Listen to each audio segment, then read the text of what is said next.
The Second Era, Season 2, Episode 1, The Glimmerwood.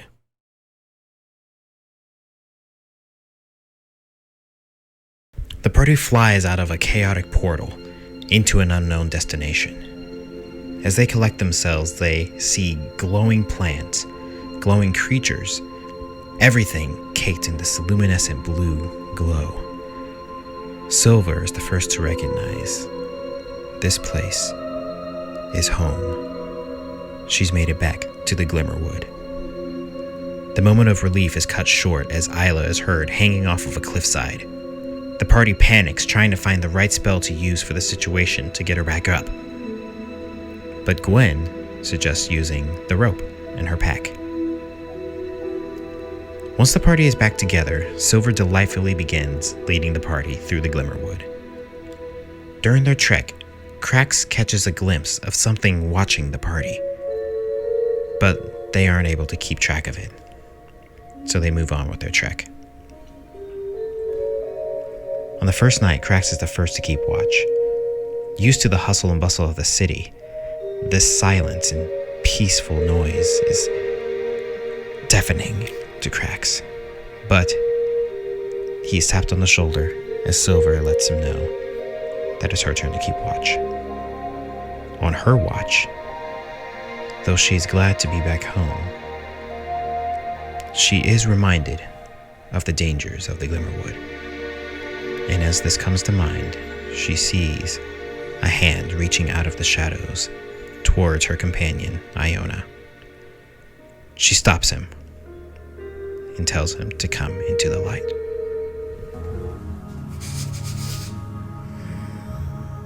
Who you? Wait, don't tell me. Trade name for what does she want? I don't know what she wants. Information, yes. How about a name for a name? Too much. No, too much. What do you have to give?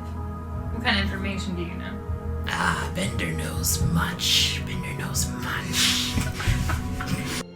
Bender, as this creature calls himself, says that he'll trade information for a name. Silver sees this opportunity and gives her own name, then that of the cat, then Iona, Gwyneth, Isla. When she comes to Krax, she instead offers an alias, Daniel, not realizing that the reason Krax prefers this alias is because he can't be caught in a lie if he uses his real name. Throughout her questioning, Silver learns that there is to be an event held at Phalentros, the capital of the Glimmerwood, tomorrow, to celebrate the Lord's sister returning. With all names in the camp given, and food given to him by Silver, Bender slithers back into the jungle. Come morning, Silver tells the party what happened. The party is quite worried about the entire ordeal. What does this creature really want? And what does he intend to do with their names? Led by Silver, the party begins making their way through the jungle in search of the city of Phalentros. Silver aids the party in avoiding various sinking pits and poisonous plants. But in the Glimmerwood, danger lurks around every corner. The party is ambushed by panthers.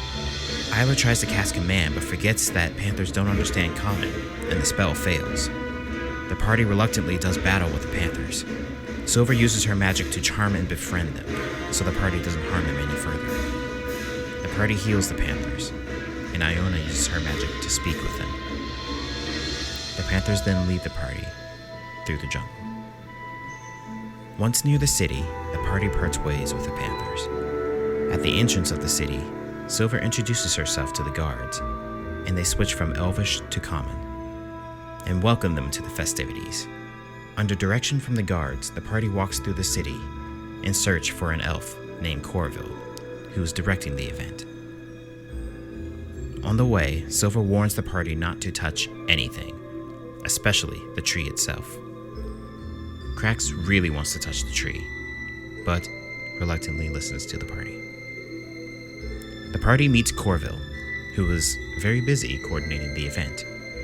He welcomes them and directs them to the dining hall. The party is seated.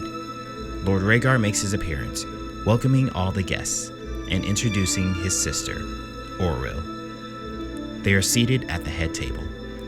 Everyone feasts on this land's food. As everyone enjoys the food of this land, Orwell drops her cup. All heads turn to her as she says, "They've done it." She stands and speaks as she stares blankly out over the crowd. All will bow to Dragonkin. The Emperor shall fall. None can stand against their might. Vidanak and Tiamat and all. Magic shall be consumed from all of the land. This land's hope has ended. The war has began. Orwell shakes her head and says that she must go. She runs out of the dining hall. As the crowds begin to murmur, the party gives chase to Orwell. They follow until she steps off the edge of the platform and flies out into the night. The party looks to their left as they see a small, gangly little furbolg chewing on some fruit. Bender looks up and says, "Trade?" The party tries to ask Bender questions, but he'll only answer them after trading something's true name. He asks for 3 names: Heron, an elven shopkeeper nearby; Corville, the event organizer; and Lord Rhaegar himself. After giving him all 3 names, the party learns that no one else is able to see him. They learn that he uses magic, known as nomomancy, a lost magic. With the creature's true name, Bender can puppeteer them to his own will. And with the final name, they learn the destination of Orwell. Knowing that Bender has all of their names, Isla wishes to test this power. So you catch Isla as she drops a dagger, and then he goes to stab him, and then he says, "Stop!" And she Oh, jeez. and it's frozen there. He then grabs a fruit and then uses his knife to just cut it open. She then regains control. Bender's busy. Fully aware of that. Yeah. Okay, great. So that's what that is. That's good. The party decides it's better to keep Bender in sight than to let him roam free. They try to get him to follow. Do you want to come with us? Busy. That wasn't Big trade. So is this like Trade? Big trade. Trade. But you have to come with us first.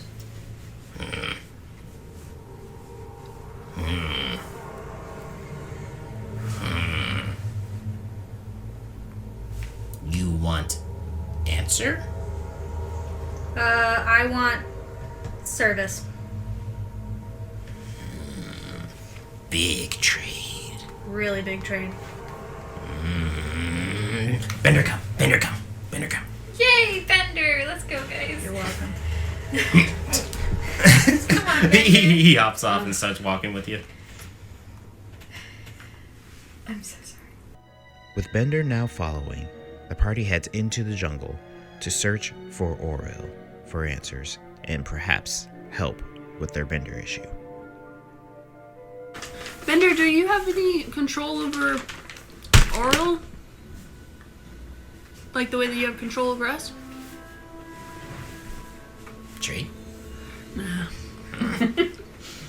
Does anybody have any food? Maybe we'll trade for food. I really think that he just wants like power. Yeah. Dude, but he's so scrawny looking. I thought maybe Maybe that's why he wants the power. Are you like actually? What is I'm it, just not Furbolg? convinced that. Are you actually a Furbolg? Yeah. Or are you like pretending to be one just to us? You just make yourself look like one. You know what I'm saying? Tree? No. How old are you? I love that this is. Tree? No, I use detect magic on this. The party heads deeper into the jungle till they find a tree, the destination that Bender gave them. Silva decides to speak with the tree, as she has done with other trees in her lifetime. The tree doesn't respond a single word. Confused, Silva speaks with the plants nearby. The plants tell her that there is no tree. Hearing that the tree is not real, Krax instantly puts his hand on it and freaks out when his hand goes through it. Seeing through this illusion, the party finds a door within the tree and walk down the stairs, where they find a lab, research notes strewn about, creatures of reptilian descent, though unrecognizable to any in the party. As they search this area, they call out, saying that they come in peace. The door freezes over behind them, as Auril asks who they are and what they want. The party mentions Bender and his magic and control over them, and say that they seek help. At the mention of nomomancy, Auril reveals herself. Throughout the discussion, Auril tells them that she is working on building a new world. Because this world is doomed, as mentioned in the prophecy, she is working on collecting artifacts to gain the power to make this new world. When questioned about it, she also reveals that she's not taking the entire world with her, but only the Glimmerwood. She does give the party an offer. If the party help her in acquiring these artifacts, in the creation of this new world, she will help break the power that Bender has over them. And they can discuss bringing the party's hometowns as well to this new world. The party agrees to this trade. The first destination is the High Forest. They are to acquire an amulet, worn by the Elder of the Emerald Enclave. To reach the High Forest, Auril offers them a ride on a creature that she has created. She implores the party that it is best to sneak up while it is sleeping, and she will take care of getting it to its destination. As the party leaves this hidden tree lab, Silver protests stealing this amulet for two reasons. One, she is trying to join the Emerald Enclave. And two, she suspects that her friend Dalen may be the Elder of the Emerald Enclave.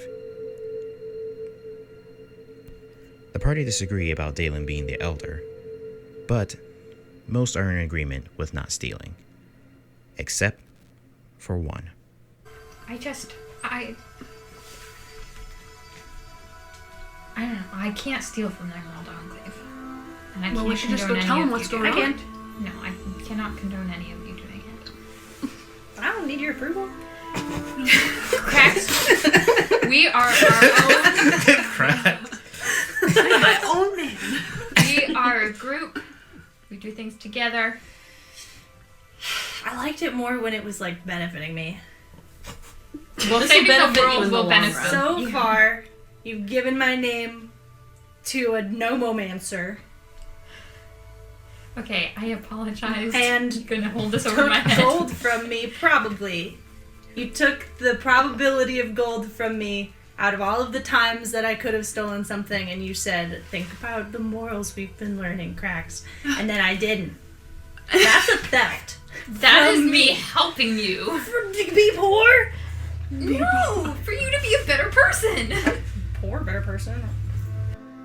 Reluctantly, Krax agrees not to take the amulet. The party do take advantage of this free ride to the High Forest, and they approach this creature that Auril described. They see a massive reptilian bird-like creature. As it sits in a deep slumber, the party sneak up to it and slowly start to climb up its back. Once all are on top, they settle in and await for Oriel to make her move. As the sun sets and party members start to get a little drowsy, the Quetzalcoatlus rouses. An enchanting mist flows around its eyes as it leaps and takes to the sky.